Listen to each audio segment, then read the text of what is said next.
Ce soir, nous allons lire le livre Mais où sommes-nous très exactement?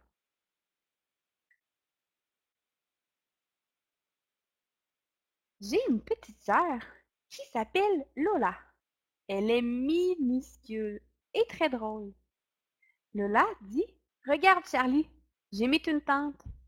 Mais qui vit dans les tentes?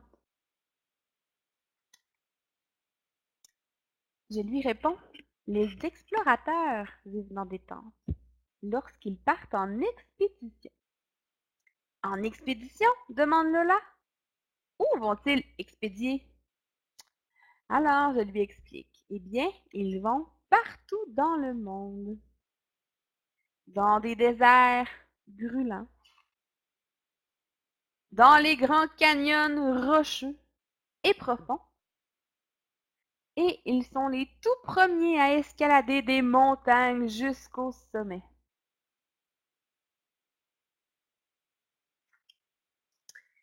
J'aimerais réellement faire de l'exploration, dit Lola. Pourquoi ne pas partir en expédition tous les deux? Alors, je lui réponds, les explorateurs doivent toujours être parfaitement préparés. Je sais, Charlie, voilà pourquoi j'apporte absolument et complètement tout, au cas où. Mais Lola, tu dois choisir tes affaires avec soin. Il nous faut une tente, des jumelles pour repérer les animaux sauvages, de la ficelle pour attacher des choses, un carnet et un stylo, de l'eau et de la nourriture et de la colle brillante, ajoute Lola, au cas où on aurait besoin de coller et de briller.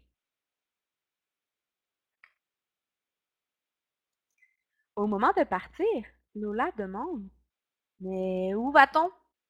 Et je réponds, nous partons affronter les blizzards et des pluies tropicales torrentielles. Il faudra peut-être même traverser des rivières à pied, mais nous continuerons encore et encore jusqu'à ce que nous arrivions. Lola demande, mais où? Où allons-nous? Et je réponds, là où nous pourrons vivre une vraie de vraie aventure. Comme ici. Mais où sommes-nous très exactement? S'interroge Lola. Je crois bien que nous sommes dans la forêt amazonienne. Regarde ces centaines de milliers d'arbres autour de nous. Nous montons la tente et décidons de boire quelque chose. Lola termine sa boisson très très rapidement. Et je lui dis, Lola, tu peux pas faire ça, il faut toujours se garder à boire dans la jungle. Ne t'inquiète pas, Charlie, fait Lola. J'ai dit à maman que j'aurais besoin de tout plein de lait rose en expédition. Mais je réponds, tu n'es pas censé avoir beaucoup de réserves. Nous sommes dans la jungle sauvage et lointaine, et nous devons fouiller pour trouver nous-mêmes notre nourriture. Oh, d'accord, Charlie, j'adore fouiller. Plus tard, Lola demande, y a-t-il vraiment des ours et des tigres dans la jungle? Oui, Lola, dis-je. Alors Lola propose, pourrais-je monter rapidement 1 minute pour aller chercher Renardo? Je pense qu'il aimerait bien la jungle et il pourrait nous protéger des tigres et tout ça. Lola, on ne peut pas rentrer à la maison quand on part en expédition. Et de toute manière, les explorateurs n'apportent jamais de peluche avec eux. Pas même Renardo? Puis il commence à pleuvoir. Et je me réjouis. Génial! Une vraie tempête de pluie tropicale. Ça pourrait durer des jours. Oh, j'aime pas trop ça la pluie, déclare Lola. Charlie, maman a dit que nous pourrions rentrer à la maison s'il pleuvait. Mais les vrais explorateurs ne rentrent pas à la maison. Décidément, je n'aime pas le camping d'expédition. Il fait froid et tout est mouillé. On peut rentrer, s'il vous plaît? J'ai alors une très bonne idée. Nous rentrons.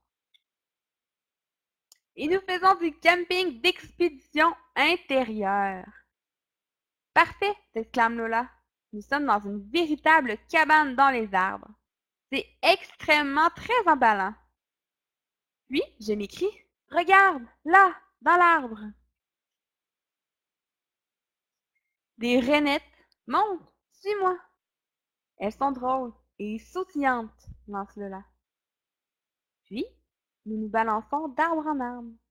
Wouhou! C'est amusant, dit Lola.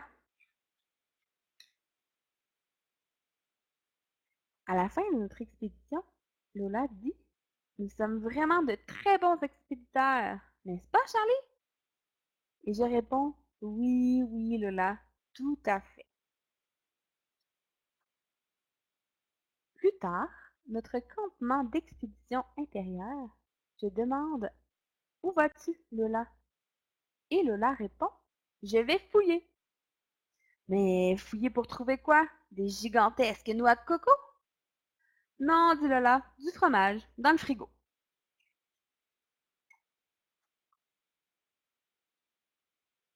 Et voilà, c'est déjà la fin de notre livre, mais où sommes-nous très exactement?